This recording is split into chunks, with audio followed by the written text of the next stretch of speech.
Student Mannu learner पे आप सभी का स्वागत है। आज हम फिर सीटेट सीडीपी के पेपर को प्रीवियस ईयर पेपर जो 3 जनवरी 2022 को जो पेपर हुआ था उसका डिस्कशन करेंगे। ठीक है, इससे पहले हमने 1 जनवरी 2022 की जो पेपर है उसका डिस्कशन किया हुआ है और चैनल पे डाला हुआ है। ठीक है, तो उसको आप पहले देख लीजिए या फिर इसके बाद भी देख सकते हैं। फिलहाल हम 3 जनवरी 2022 के पेपर को इस वीडियो में डिस्कस करेंगे। ठीक है, तो देखते हैं पहला क्वेश्चन क्या है। पहला क्वेश्चन है समकालीन विचारधाराओं के अनुसार बाल विकास की प्रक्रिया। पहला है सभी बच्चों के लिए एक समान और सभी बच्चे एक निश्चित आयु तक आते आते विशिष्ट निर्धारित लक्ष्य अवश्य प्राप्त कर लेते हैं। यानी कि जो बाल विकास है वो सभी बच्चों के लिए एक समान है और सभी बच्चे एक निश्चित आयु तक आते आते विशिष्ट निर्धारित जो लक्ष्य होता है वो अवश्य प्राप्त कर लेते हैं। दूसरा ऑप्शन है कि जो बाल विकास है बहुआयामी है क्योंकि बच्चे विभिन्न प्रकार के संदर्भों में पलते बढ़ते हैं। ऑप्शन 3 है कि बाल विकास का पूर्वानुमान बिल्कुल नहीं लगाया जा सकता है यद्यपि विकास सभी के लिए एक दिशात्मक होता है। ठीक है, चौथा ऑप्शन है सिर्फ बाल विकास सिर्फ माता पिता से प्राप्त आनुवंशिक गुणों द्वारा ही निर्धारित होती है।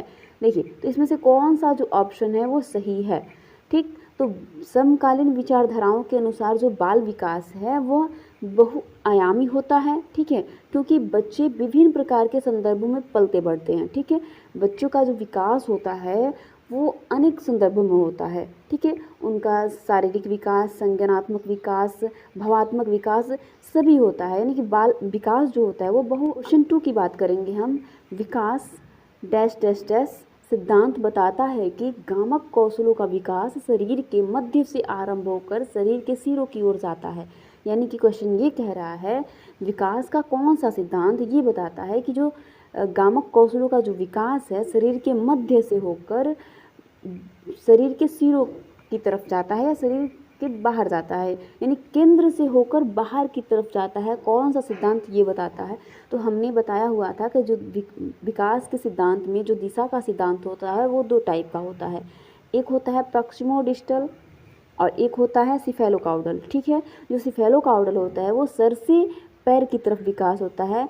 इसका जो विकास होता है वो सर से पैर की तरफ होता है। ठीक है, और प्रॉक्सिमोडिस्टल जो विकास होता है इसका विकास वो केंद्र से बाहर की तरफ होता है या मध्य से सिरों की तरफ होता है, जिसे हम प्रॉक्सिमोडिस्टल विकास कहते हैं। प्रॉक्सिमोडिस्टल को हम अधोगामी कहते हैं और सिफेलोकाउडल को शीर्षगामी कहते हैं। तो जो ये इसमें क्वेश्चन में दिया गया है कि मध्य से आरंभ होकर शरीर के सिरों की ओर जाती है तो इसे हम कहेंगे अधोगामी। ऑप्शन नंबर 3 सही है। अगला क्वेश्चन की बात करेंगे। अगला क्वेश्चन है विकास की किस अवस्था में बच्चे कल्पनाशीलता वाले खेल में सक्रियता से भाग लेते हैं? ऑप्शन ए है शैशवावस्था, 2 है प्रारंभिक बाल्यावस्था, मध्य बाल्यावस्था, किशोरावस्था। तो किस अवस्था में बच्चे सक्रियता से भाग लेते हैं खेल में? तो प्रारंभिक बाल्यावस्था में बच्चे जो होते हैं सक्रियता से भाग लेते हैं खेल में। ठीक है, ऑप्शन 2 सही होगा। विकास की कुछ अवस्थाएं, इसके बाद हम विकास की अवस्थाओं के बारे में देखेंगे। विकास की अवस्थाएं कितनी होती हैं? तो विकास की जो अवस्थाएं हैं वो 4 होती हैं। ठीक है, शैशवावस्था जो जन्म से 2 वर्ष तक चलता है, पूर्व बाल्यावस्था 2 से 6 वर्ष तक चलता है, उत्तर बाल्यावस्था 6 से 12 चलता है और किशोरावस्था 12 से 18 चलता है। लेकिन WHO ने किशोरावस्था को 10 से 19 वर्ष बताया है कि किशोरावस्था 10 से 19 वर्ष तक की होती है। हम शैशवावस्था की बात करेंगे जो जन्म से 2 वर्ष तक चलता है शैशवावस्था, और जो बच्चे होते हैं शैशवावस्था में ज्ञान इंद्रियों से सीखते हैं। ठीक है, और इसमें मोटर एक्शन ज़्यादा होता है, यानी बच्चे करके सीखते हैं, गति द्वारा सीखते हैं। और ये जो शैशवावस्था है वो सेंसिटिव पीरियड होता है। ठीक है, इसमें मेंटल डेवलपमेंट और फिजिकल डेवलपमेंट दोनों बहुत तेज़ी से होता है। उसके बाद हम पूरी बाल्यावस्था की बात करेंगे। पूरी बाल्यावस्था यानी अर्ली चाइल्डहुड जो होता है 2 से 6 वर्ष तक चलता है।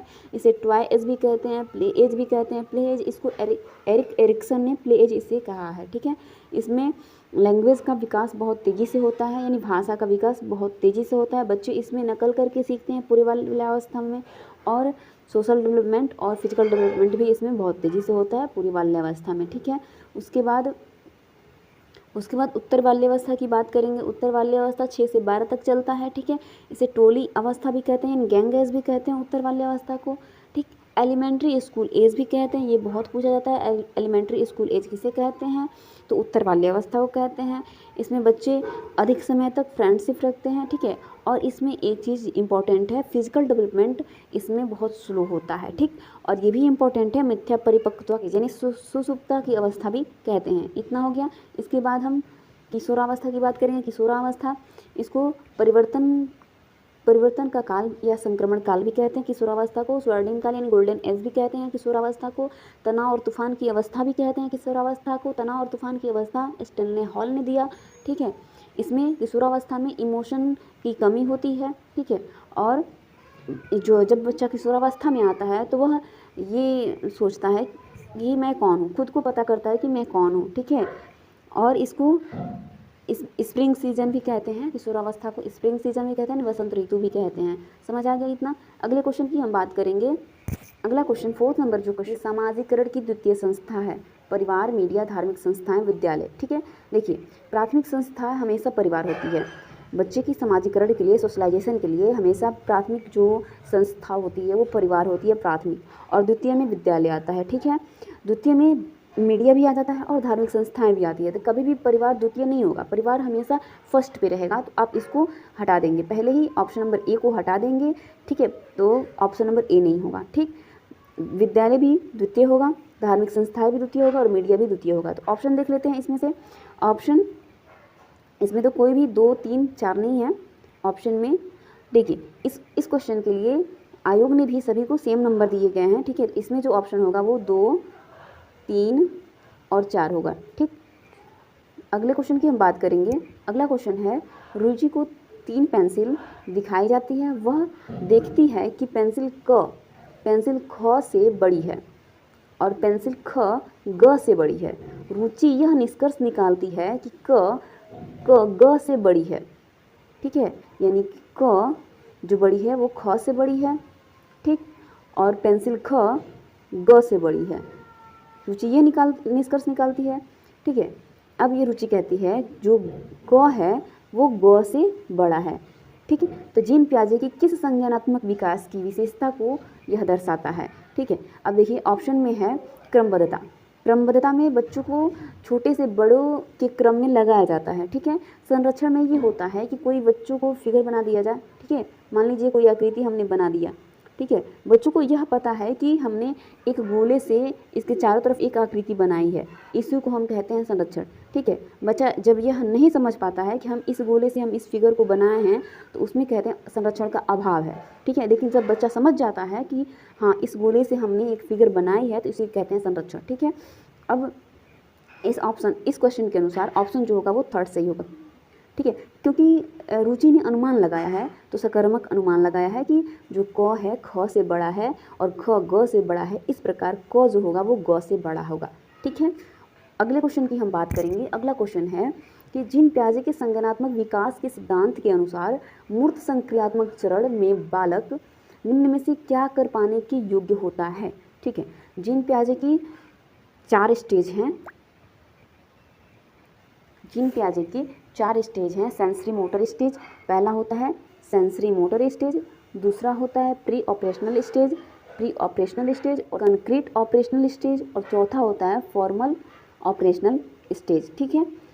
4 स्टेज होता है, ठीक है। हिंदी में कहते हैं इसको इंद्रियगामक अवस्था, दूसरे को कहते हैं पूर्व संक्रियात्मक अवस्था और तीसरे को कहते हैं मूर्त संक्रियात्मक अवस्था और चौथे को कहते हैं अमूर्त संक्रियात्मक अवस्था। तो कह रहा है कि जीन पियाजे के अनुसार मूर्त संक्रियात्मक अवस्था यानी कि थर्ड स्टेज में निम्न में से बच्चा क्या कर पाता है, ठीक है। हमें बच्चे के अंदर रिवर्सिबिलिटी आ जाती है, तो ऑप्शन नंबर ए सही होगा, ठीक है।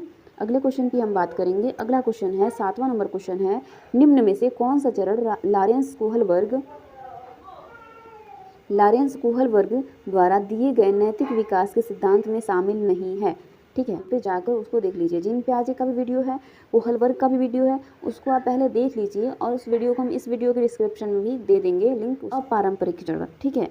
जो लॉरेंस कोहल वर्ग का जो स्टेज है वो पहला स्टेज है प्री कन्वेंशनल स्टेज, दूसरा है कन्वेंशनल स्टेज और तीसरा है पोस्ट कन्वेंशनल स्टेज। 3 इसके चरण होते हैं, ठीक है। 3 इसके स्टेज होते हैं, जिसमें से यूनिकन्वेंशनल स्टेज कोई स्टेज नहीं होता है, ठीक है। अगर हम इसको डिटेल में बात करें तो डिटेल में देख लीजिए आप, हर वर्ग की अवस्थाएं, इसका लेवल 3 होता है लेकिन इसके चरण 6 होते हैं, ठीक है। लेवल 3 है pre moral, moral, post moral. इसी को कहते हैं हम pre conventional stage, conventional stage और पोस्ट कन्वेंशनल स्टेज, ठीक है। अब इसके अंदर दंड आज्ञा पालन आता है, म्यूचुअल एक्सचेंज आता है, गुड बॉय और गुड गर्ल आते हैं, लॉ ऑफ ऑर्डर आता है। सोशल के लिए लेव वाइगोस्की की सामाजिक संरचनावादी सिद्धांतों पर आधारित शिक्षण अधिगम प्रक्रिया तैयार करना चाहती है। उसे निम्न में से किसके प्रयोग से बचना चाहिए, ठीक है।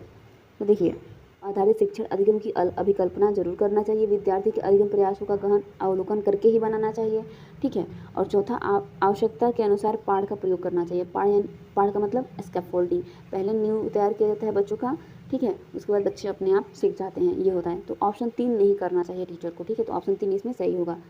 अगले क्वेश्चन की हम बात करेंगे, 9 नंबर जो क्वेश्चन है, लेव वाइगोस्की ने अपने सामाजिक संरचनावाद सिद्धांत में निम्न में से किसे विद्यार्थी में अधिगम को सुसाध्य करने हेतु उपयुक्त बताया है। सहयोग, सांस्कृतिक उपकरणों का अहस्तक्षेप, ठीक है, रटकर याद करने पर बल, गैर संदर्भित पाठ्यक्रम। तो रटकर इन्होंने तो अपने सिद्धांत में बताया ही नहीं है, गैर संदर्भित पाठ्यक्रम ये भी नहीं बताया, सांस्कृतिक उपकरणों का अहस्तक्षेप ये भी नहीं होगा, ऑप्शन ए होगा, सहकर्मी सहयोग। यानी कि जब बच्चा सीखता है तो अपने जो ग्रुप्स होते हैं, पीयर्स जो ग्रुप होता है, उनके साथ मिलकर अधिक सीख सकता है, ठीक है, तो ऑप्शन ए सही होगा। अगले क्वेश्चन की हम बात करेंगे, 10th नंबर क्वेश्चन है, किसी प्रगतिवादी कक्षा के बारे में एक अध्यापिका का क्या विश्वास होना चाहिए। ऑप्शन है, कक्षा में हमेशा कठोर नियंत्रण में रहें और सिर्फ अध्यापक को निर्देश देना चाहिए, ये बिल्कुल गलत है। दूसरा ऑप्शन है, अधिगम केवल कक्षा में ही होता है, ये तो जरूरी नहीं है, ये बिल्कुल गलत है। कक्षा में विद्यार्थी अपने साथ विविध प्रकार के समृद्ध अनुभव लाते हैं, ये बिल्कुल सही है। अलग अलग प्रकार के बच्चे होते हैं और कक्षा में अनेक प्रकार के अनुभव लाते हैं, ठीक है, और एक दूसरे के अनुभव से बच्चे एक दूसरे से सीखते हैं। ऑप्शन 4 है, विद्यार्थी केवल ड्रिल और अभ्यास के माध्यम से ही बच्चे अधिक, ये तो बिल्कुल गलत है, ठीक है, तो इसका ऑप्शन 3 सही होगा, ठीक है। क्वेश्चन नंबर 11 की हम बात करेंगे, किस विचारक ने इस बात को नकारा है कि बुद्धि एकल इकाई है और कई पृथक स्वतंत्र बुद्धियों का सिद्धांत प्रतिपादित किया है, ठीक है। क्या जीन पियाजे ने किया है, हार्वर्ड गार्डनर ने, लेव वाइगोस्की ने या लॉरेंस कोहलबर्ग ने, ठीक है। तो हार्वर्ड गार्डनर ने एकल बुद्धि इकाई को नकारा है और उन्होंने 8 प्रकार की बुद्धि को बताया है, और ये 8 प्रकार की बुद्धि 8 तरह के व्यक्तियों में पाया जाता है, और एक व्यक्ति में एक या दो प्रकार, एक से अधिक या 2 प्रकार की बुद्धि पाई जा सकती है, ठीक है। उन्होंने 8 प्रकार की बुद्धि बताया है, ठीक है, हार्वर्ड गार्डनर ने, ठीक। अगले क्वेश्चन की बात करेंगे। अगला क्वेश्चन है, खिलौने के रूप में गुड़िया मिलने पर रोशन की प्रतिक्रिया थी, मुझे यह खिलौना पसंद नहीं है क्योंकि लड़के गुड़िए से नहीं खेलते। यह किसका उदाहरण है? तो ये जेंडर रूढ़िवादिता का उदाहरण है। एक बच्चा ये कहता है कि मुझे खिलौने पसंद नहीं है क्योंकि लड़के गुड़िए से नहीं खेलते हैं। जब भी इस टाइप का कोई बात आए तो जेंडर रूढ़िवादिता ही होगा। अगले क्वेश्चन की हम बात करेंगे। अगला क्वेश्चन है, कई ड्राफ्ट लिखाने के लिए सहयोग देता है। ठीक है, यदि यह शिक्षक प्रत्येक विद्यार्थी के सभी ड्राफ्ट को ध्यान में रखता है और उन सभी ड्राफ्ट पर काम करने की प्रक्रिया को भी मान है तो ये इस प्रकार के मूल्यांकन को क्या कहेंगे? ठीक है, तो इस प्रकार के मूल्यांकन को रचनात्मक मूल्यांकन कहेंगे। ठीक है, अगले क्वेश्चन की बात करेंगे। अगला क्वेश्चन है, एक भाषीय कक्षा में शिक्षक को क्या करना चाहिए? ऑप्शन है, वार्तालाप के लिए मातृभाषा के उपयोग को निरुत्साहित करना चाहिए। यानी कि बातचीत में जो मातृभाषा हमारी मातृभाषा है उसको क्या करना चाहिए? डिस्करेज करना चाहिए। ये तो बिल्कुल गलत है। दूसरा ऑप्शन है, ज़्यादातर विद्यार्थियों द्वारा बोली जा रही प्रमुख भाषा को ही स्वीकार करनी चाहिए। यानी कि क्लास में जिस भाषा का सबसे अधिक प्रयोग हो रहा है उसी को स्वीकार करना चाहिए। ये भी गलत है। भाषाओं की विविधता के बारे में जागरूकता लानी चाहिए और विद्यार्थियों को पसंद अनुसार भाषा के इस्तेमाल की अनुमति देनी चाहिए। ये बिल्कुल सही है। यानी कि बहुभाषीय कक्षा में जिस बच्चे को जिस भाषा में इंटरेस्ट है बात करना, उसी भाषा को अनुमति देना चाहिए बात करने के लिए, किसी एक भाषा पे फोकस नहीं करना चाहिए। ऑप्शन 4 है, एक लक्ष्यांक भाषा जैसे अंग्रेजी को छोड़कर अन्य सभी अन्य भाषाओं के उपयोग की उपेक्षा करना चाहिए, यानी अंग्रेजी को ही केवल मान्यता देना चाहिए क्लास में। क्या ये ऑप्शन सही है? ये ऑप्शन बिल्कुल गलत है, ऑप्शन नंबर 3 सही है। अगले क्वेश्चन की हम बात करेंगे। अगला क्वेश्चन है, राष्ट्रीय शिक्षा नीति 2020 के अनुसार शिक्षा को केवल पूर्व निर्धारित विषय वस्तु पर केंद्रित होना चाहिए। शिक्षक को केवल पूर्व निर्धारित विषय वस्तु पर केंद्रित होना चाहिए, ये बिल्कुल गलत है। समस्या समाधान पर केंद्रित होना चाहिए, ये बिल्कुल सही है। राष्ट्रीय शिक्षा नीति 2020 के अनुसार जो राष्ट्रीय शिक्षा नीति कहती है कि समस्या समाधान केंद्रित होना चाहिए। तो तीसरा ऑप्शन है, अधिगमकर्ताओं के समालोचनात्मक चिंतन का विकास करना चाहिए, ये भी कहा गया है। चौथा है, अन्वेषण निर्धारित और खोज आधारित होना चाहिए, यानी कि जो राष्ट्रीय शिक्षा नीति है 2020 वो खोज आधारित होनी चाहिए। ठीक है, तो जो ऑप्शन 2 है, ऑप्शन 2, 3, 4 तीनों सही है। इसमें से कौन सा ऑप्शन सही होगा? इसमें तो कोई ऑप्शन दिया नहीं है 2, 3, 4, तो ये इस ऑप्शन के लिए, इस क्वेश्चन के लिए आयोग ने सभी बच्चों को सेम नंबर दिया था 2022 में, जो जनवरी का जो पेपर है उसमें। ठीक है, तो इसमें जो ऑप्शन सही होगा वो 2, 3, 4 सही होगा।